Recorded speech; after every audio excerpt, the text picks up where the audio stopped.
Boa tarde a todos. Eu sei que eu estou entre vocês e o almoço, então eu vou tentar ser objetivo nessa apresentação. Bom, nós tivemos uma aula agora, do Matiello sobre proteção de plantas. A proteção de plantas visa manter a produtividade que está lá. Agora nós vamos falar de adubação. A adubação ela visa construir a produtividade. Os nutrientes são partes essenciais das plantas e sem eles não há produção.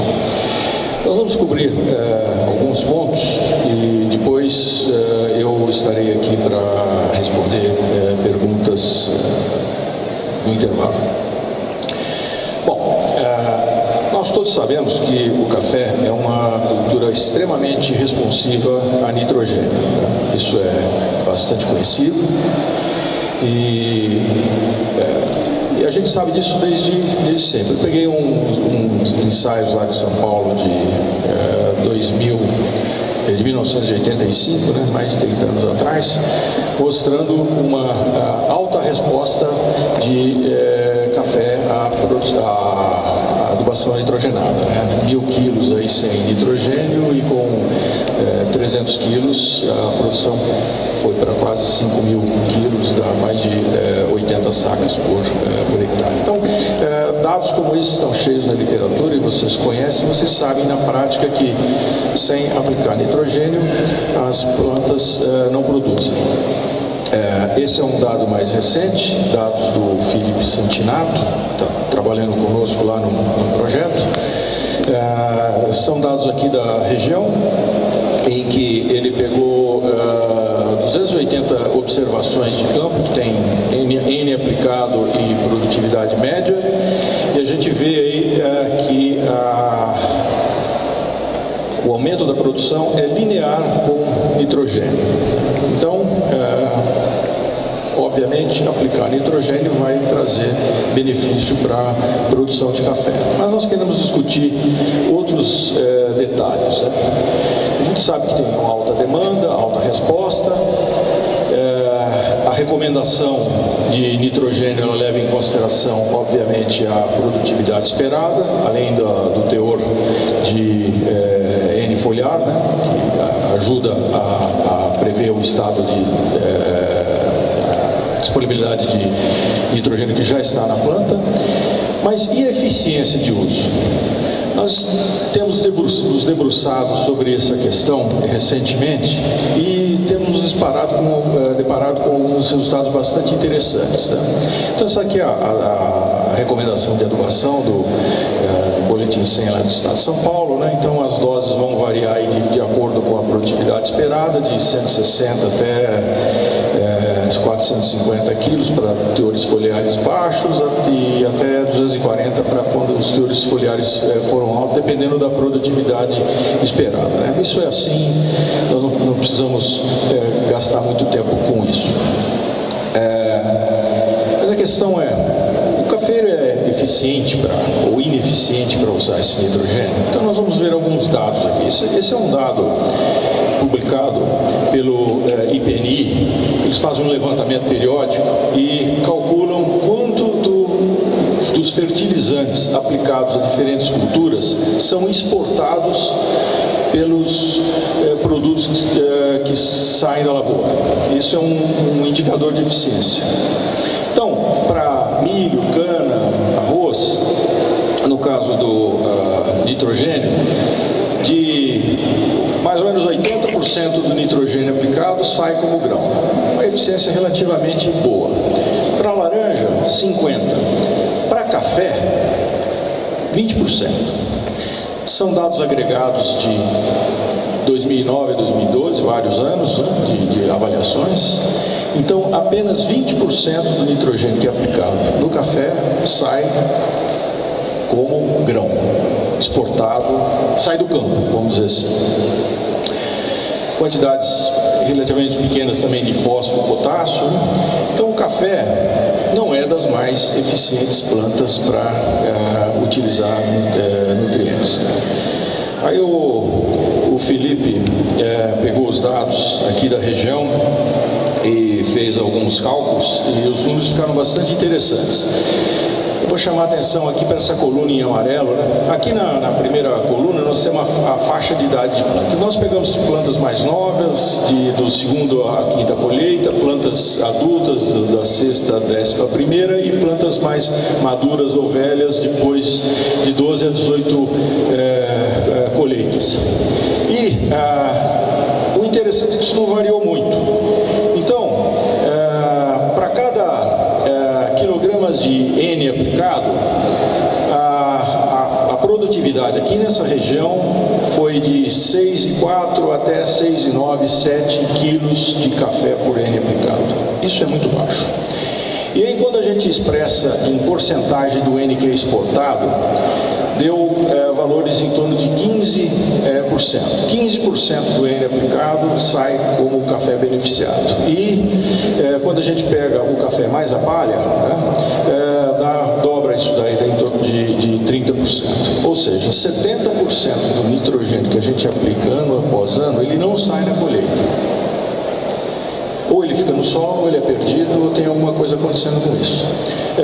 Eu não sei, eu não tenho a pretensão aqui de dizer como a gente vai resolver isso, né?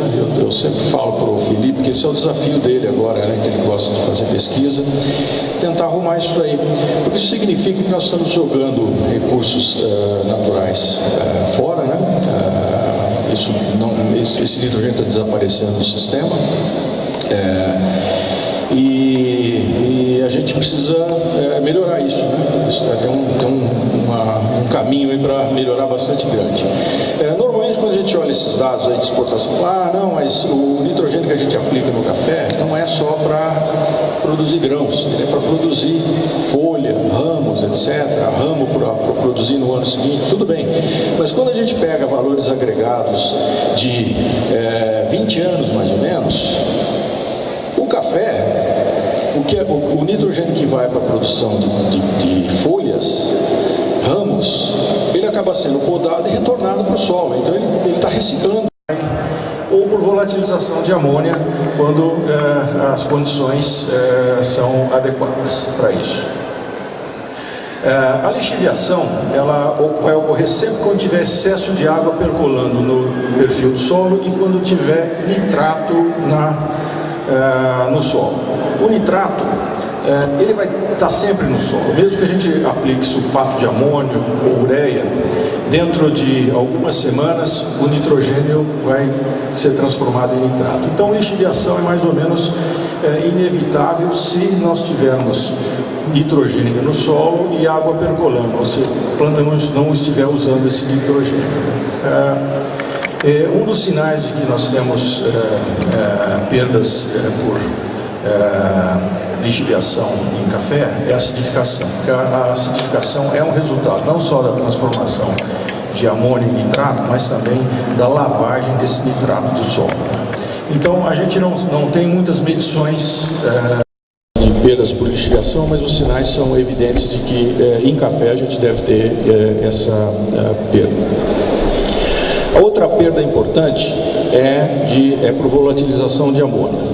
A volatilização de amônia, ela depende do pH do solo. Num pH ácido, o que vai prevalecer é o amônio NH4, que é estável. Então, em pH ácido, teoricamente não deve haver volatilização de amônia, porque o amônio está numa forma, ele está numa forma estável. Quando o pH aumenta no solo, forma-se NH3, aquele produto lá do lado esquerdo, que é o gás. Aquele é o gás. É só uma questão de pH. Então, em solos ácidos, como são os nossos solos, a gente não deveria ter volatilização de amônia, exceto quando a gente usa ureia. Quando a ureia é aplicada ao solo, ela passa por uma reação que chama-se hidrólise. E nessa hidrólise, o valor do pH no entorno do grânulo, não no solo todo, mas no entorno do grânulo, aqueles milímetros ali em volta de solo, em volta do fertilizante, o pH pode chegar até 9. E isso faz com que, mesmo em solos ácidos, a volatilização ocorra. Quanto que a gente perde por volatilização de amônia? Bom, aí vocês podem escolher qualquer número que vocês quiserem, de 0 a 60%, vai depender das condições do solo, do modo de aplicação, do clima e suas interações. Se nós aplicarmos a ureia num solo seco, absolutamente seco, ela vai ficar ali até ter umidade para hidrolisar. Hidrolisar, que é a reação que provoca a formação do gás, vem de hidro, de água. Sem água não tem hidrólise, né? E o outro fator importante é a presença de resíduos vegetais. Resíduos vegetais estimulam a enzima que existe no solo, bastante abundante, que faz com que essa molécula seja quebrada. Então, dependendo das condições, nós podemos ter perdas irrelevantes ou muito altas. Então, resumindo, em solos ácidos como os nossos, onde nós cultivamos café, inclusive, fontes como nitrato de amônio e sulfato de amônio são estáveis em termos de volatilização de amônio. Não deve haver volatilização de amônio. Mas a ureia, se aplicada na superfície do solo, ela está sujeita a essas perdas e elas podem ser bastante elevadas. Como que se previne isso? Bom, uma das maneiras é incorporar a ureia ao solo. Obviamente, em café, isso é uma tarefa muito difícil de ser feita, né? E até indesejável. Você não vai cavar o solo aí debaixo da saia para incorporar a ureia. Mas essa seria uma maneira. Se você incorporar com 5 centímetros, já é suficiente. Ou você pode fazer a incorporação com água de chuva e irrigação. Aí vai ser necessário alguma coisa entre 10 a 20 milímetros, 15 a 20 milímetros, mais seguro de se dizer. Então, uma pequena chuva não ajuda muito. Precisa ser uma chuva ou uma irrigação mais robusta para fazer essa incorporação da ureia através da água de irrigação ou de chuva. Então tem maneiras disso. E a literatura, né, eu estou pegando um trabalho de 30 anos atrás, mostra bem que a hora que você pega várias safras, né, aquele ensaio lá de Mococa mostra que a produtividade de café quando se usa ureia é bem menor do que aquela quando se usa sulfato de amônio e nitrato de amônio. Provavelmente, né, isso não foi medido, por razões das perdas por lixiviação. Bom, como é que a gente evita perdas, né? Então nós vimos, tem perda por lixiviação, tem perda por volatilização, por desitrificação. Desitrificação é mais difícil, você tem que manter a gente não consegue controlar se o solo vai estar saturado ou não, isso depende de chuva. Você pode, excesso de irrigação também pode provocar isso. Enfim, a escolha do fertilizante adequado. Então, para aplicações superficiais, o risco maior é com ureia. Se quiser diminuir o risco, usa fontes que não estejam sujeitas à volatilização. Ou então, incorpore com água ou com irrigação. Aumentar o número de parcelamentos ajuda, principalmente para reduzir perdas por lixiviação. Você evita excesso de nitrogênio no sistema, no solo, né, que a planta não consegue absorver e que a chuva pode levar. Aplicar no local correto, onde há raízes, né? Não adianta aplicar muito longe da saia, onde o solo está compactado, que ali não tem raízes, não vai haver absorção. Uma adubação balanceada com outros nutrientes também. Você pode jogar todo o nitrogênio que você tiver, mas se o solo estiver faltando potássio, fósforo, ou estiver muito ácido, ele não vai ser eficiente. E, obviamente, controlar a erosão, porque a gente joga fertilizante na superfície do solo e se tiver erosão laminar, ele vai levar para o vizinho que tem terra lá embaixo. Então, tem algumas técnicas que são bastante conhecidas, nós não vamos nos ater aqui, né, discutidas em vários livros de agronomia, são as boas práticas de manejo de fertilizante para evitar perdas e aumentar a eficiência de uso. Usar a fonte certa, na dose certa, no local certo e na época certa, né? São assim, conhecimentos básicos já bastante difundidos. Outra estratégia é usar fertilizantes não convencionais, fertilizantes que são construídos para terem maior eficiência. Então tem vários no mercado, eu não vou obviamente gastar muito tempo aqui, mas eu gostaria de chamar a atenção para dois grupos. Existem os fertilizantes de liberação lenta ou controlada e os fertilizantes aditivados com inibidores, como inibidores de urease. Os fertilizantes de adubação de liberação lenta ou controlada, normalmente são fertilizantes que têm um núcleo onde tem um fertilizante comum, pode ser uma ureia, pode ser uma outra fonte qualquer, inclusive micronutrientes, recoberto por um polímero, que é uma resina sintética, que controla a entrada e a saída de água e, portanto, a entrada e saída de fertilizantes. Existem algumas formulações no mercado que, além dessa cobertura com polímero, ele tem também uma cobertura de enxofre, como aquela ali do lado esquerdo. E esses fertilizantes, eles são fabricados para liberar os nitrogênios, os nutrientes em períodos pré-estabelecidos. Alguns preparam o fertilizante para liberar em 30 dias, em 60, em 90, em 6 meses, enfim. Então são opções que tem no mercado, são fertilizantes muito caros, né? Então eles normalmente não são muito competitivos com as fontes convencionais, né? Eles podem ser bastante sofisticados, como esse aqui é um produto feito por uma empresa alemã, e eles podem ter também, além de nitrogênio, eles podem ter qualquer fertilizante solúvel lá dentro. E eles têm alguns nichos de mercado onde eles são utilizados, inclusive algumas tentativas com café. Então eu peguei aqui um trabalho que o Santinato realizou em 2013, onde ele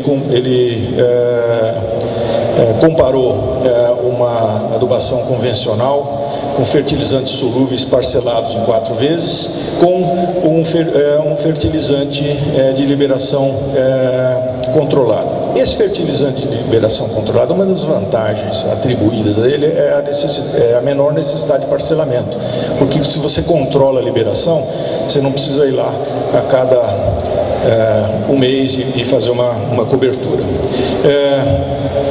Eles funcionaram bem nesse teste, porém, nessas manchas azuis aí mais embaixo, eles não tiveram um desempenho tão bom. Nesse caso, como eles são fertilizantes mais caros, muitas vezes os produtores falam, olha, como o meu fertilizante é mais eficiente, você pode reduzir a dose. E aí que mora o perigo, né? Porque se você reduz muito a dose, a eficiência que o produto tem já começa a ficar comprometida pelo baixo fornecimento de nitrogênio. Então, esses fertilizantes, eles estão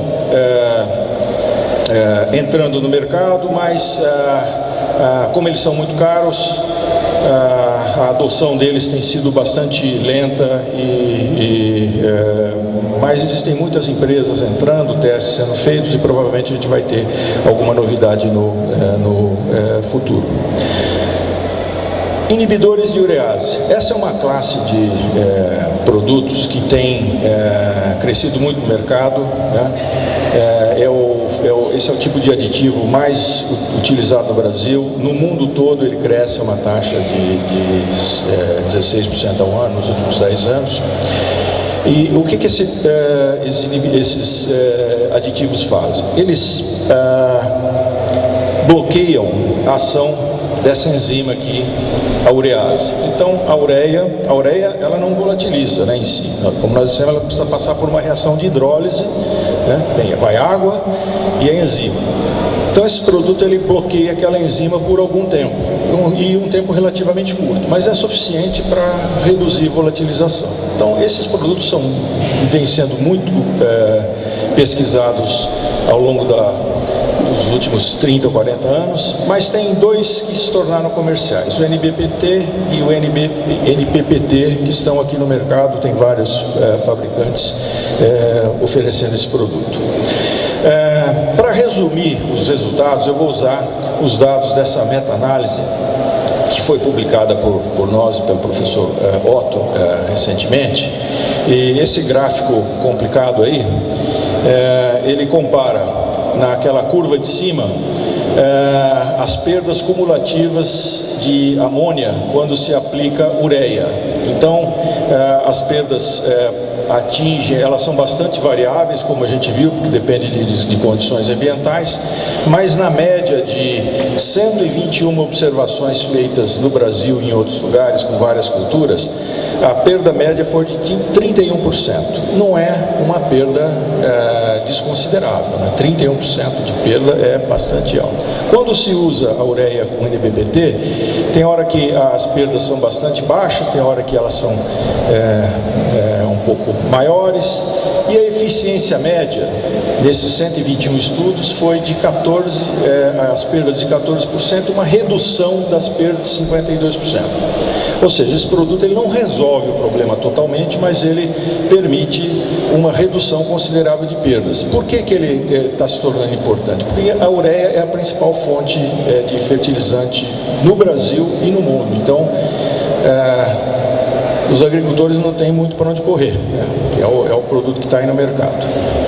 Então ele não elimina as perdas, mas ele as reduz, permitindo o aumento da eficiência de uso. E ele pode ser mais útil quando o risco de perda é maior. O agricultor optou por ureia, ele aplica numa situação em que o risco de perda é maior, então um produto desse pode valer a pena. Mas ele tem que ser pesado o seu custo em relação a fontes alternativas, como nitrato de amônio, sulfato de amônio e outras que não estão sujeitos a essas perdas. E por fim, eu queria chamar a atenção de um aspecto bastante importante relacionado à adubação nitrogenada, que é a fertirrigação, que é muito importante em várias regiões do país, e especialmente nessa daqui, né? Esses dados são com laranja, mas eles se aplicam também a café. Tem resultados recentes de café que mostram a mesma tendência. Então, a aplicação de sequeiro versus irrigado e fertirrigado mostram que a irrigação, especialmente a fertirrigação, aumenta a eficiência de uso, ou seja, o volume de produto produzido por unidade de fertilizante, em até 25% ou 30%. Ou seja, com a mesma quantidade de nutrientes, você recebe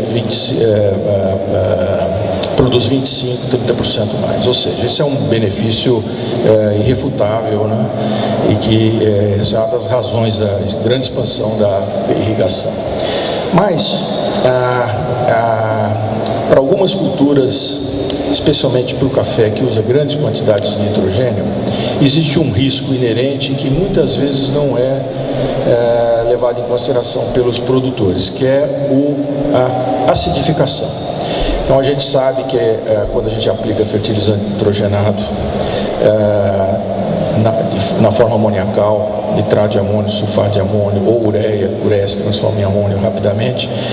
Quando ele vai ser nitrificado no solo, isso acontece invariavelmente, ele acidifica o solo e acidifica muito. E isso é especialmente problemático quando nós localizamos a adubação especialmente com a fertirrigação. Nós aplicamos grandes quantidades de nutrientes num volume restrito de solo, que é aquele bulbo molhado que tem debaixo das plantas de café, né? E aí entre as estratégias, utilizar as fontes adequadas de nitrogênio é bastante importante. Então, essa tabela tem bastante dado, mas eu vou chamar a atenção para 3 aqui. Sulfato de amônio na segunda linha. Para cada quilo de nitrogênio que a gente usa como sulfato de amônio, a gente precisa de 5,3 quilos de calcário para neutralizar a acidez provocada por esse quilo de nitrato de sulfato de amônio.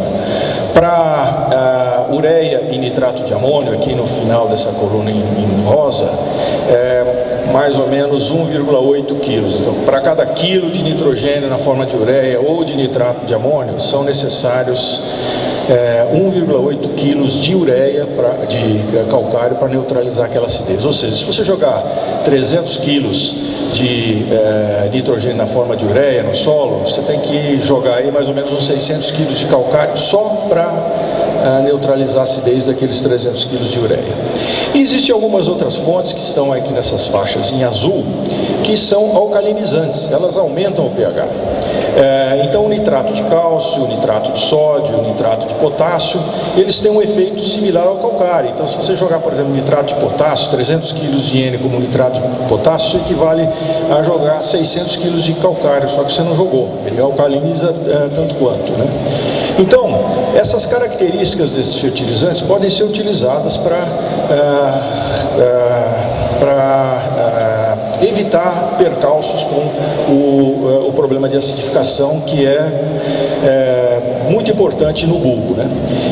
Esse é um ensaio que nós fizemos com laranja, mas ele acontece também com café. Isso aqui depois de 10 anos de fertigação, aqui onde tem essa seta amarela, passava a linha do gotejador. E essa área sob a linha, vocês veem que não tem raiz. O pH dessa área estava em torno de 3,9. Aí, nessa área, a gente estava jogando água e nutriente, mas não tinha raiz. Ou seja, nós estamos jogando dinheiro fora, né? Porque a acidificação foi tão alta que as raízes já não entravam nesse sistema. Num outro tratamento onde tinha um fertilizante que não tinha essa capacidade de acidificar, então a gente vê ali naquele contorno com barbante, que é onde passava a linha do gotejo, cheio de raiz. Então a eficiência de utilização de um fertilizante que não acidifica o solo é obviamente muito maior. E essa acidificação, no caso de café, ela pode comprometer a sustentabilidade, né? Acidifica, você começa a ter problema de deficiência de magnésio, que é sério o problema em café, toxidez de manganês, que pode acontecer também, como ali, né? As plantas começam a ter toxidez de manganês devido ao excesso de acidez do solo, e assim por diante. Então a gente pode comparar aqui uma planta numa parcela que estava bastante acidificada durante a fertilização com uma planta com um fertilizante adequado, né? A cor é bastante diferença, né? Então, a toxidez de alumínio, de manganês, são problemas, né, quando se usa fertilização e se deixa o solo acidificar. Porque o solo ele vai se acidificando gradualmente. Muitas vezes o agricultor não está percebendo isso e a hora que vê o estrago está feito. E pior, a acidificação está lá embaixo. Aí é difícil corrigir, né? Que o calcário é insolúvel, ele vai ficar ali na superfície. Então vou mostrar aqui alguns dados de um ensaio que foi feito pelo meu colega lá do IAC, o Jean Antônio Quajo, em que ele estava comparando ureia, nitrato de amônio, que são acidificantes, com nitrato de cálcio, que é uma daquelas fontes que tem um efeito alcalinizante. KCl, que tem o problema de carregar muito cloro, né, que é um problema da qualidade de café, versus nitrato de potássio, ou seja, uma adubação sem cloro.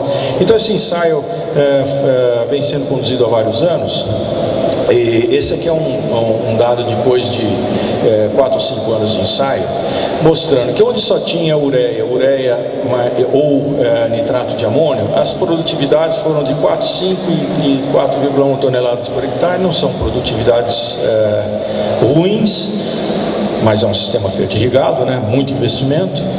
E quando 70% do nitrato de amônio foi substituído por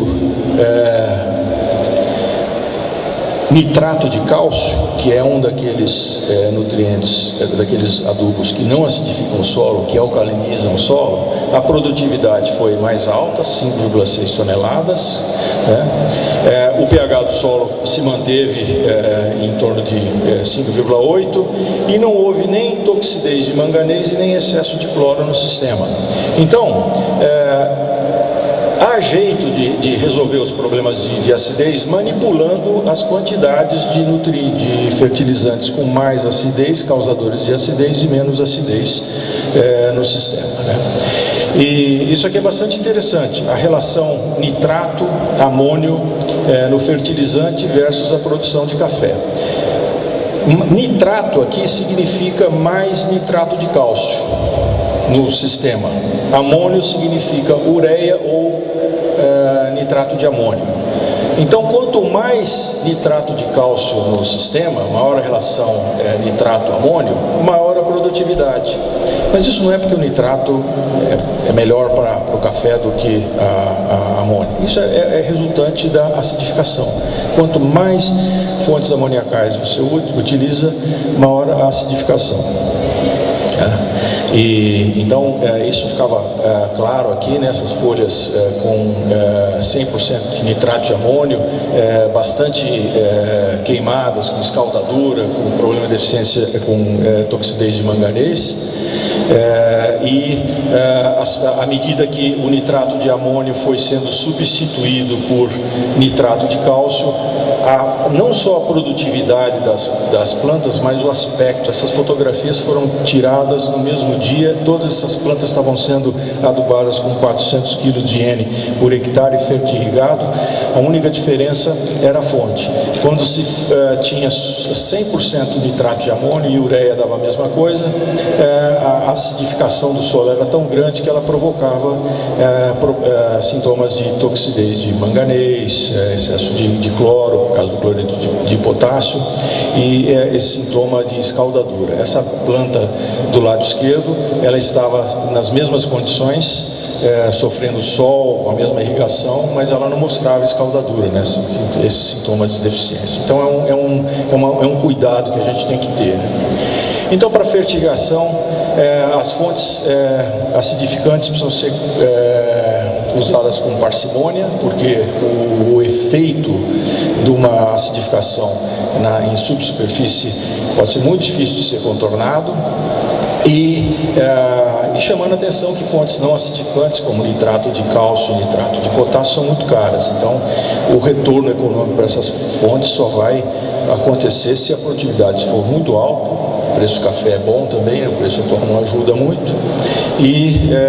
Então, uma das estratégias é fazer uma substituição parcial. Então, você não utiliza só uma fonte muito cara dessa, faz um mix com outras fontes, de forma a reduzir custo e evitar os problemas de acidificação. E, para concluir, alguns comentários, resumindo o que nós falamos aqui, né? Então, o café é uma planta muito responsiva a N, mas as indicações que existem são de que ela é uma planta com baixa eficiência de uso de N. Isso é um desafio para nós, para produtores, para pesquisadores, de resolver esses problemas. O manejo da adubação para aumentar a eficiência inclui a seleção de fontes adequadas, fontes que percam menos. Isso vai variar para cada condição de cultivo, né? Se você aplica fertilizante na superfície, puder evitar a ureia, é melhor. Se você tem fertigação, usar fontes que não acidificam o solo, etc. Adubos de eficiência aumentada, tem várias opções no mercado e elas são crescentes, mas esses produtos, de modo geral, ainda não são competitivos em termos de preço para commodities, especialmente numa situação como nós temos hoje, com baixo preço do café. Mas existe um investimento muito grande da indústria no mundo todo para produzir produtos melhores e com menor custo. E, novamente, o cuidado que a gente tem com a fertilização, que ela é importante, ela é uma forma de aumentar a produtividade, mas os cuidados para evitar a acidificação têm que ser monitorados muito de perto. Então, com isso eu encerro a minha apresentação. Muito obrigado pela atenção de vocês.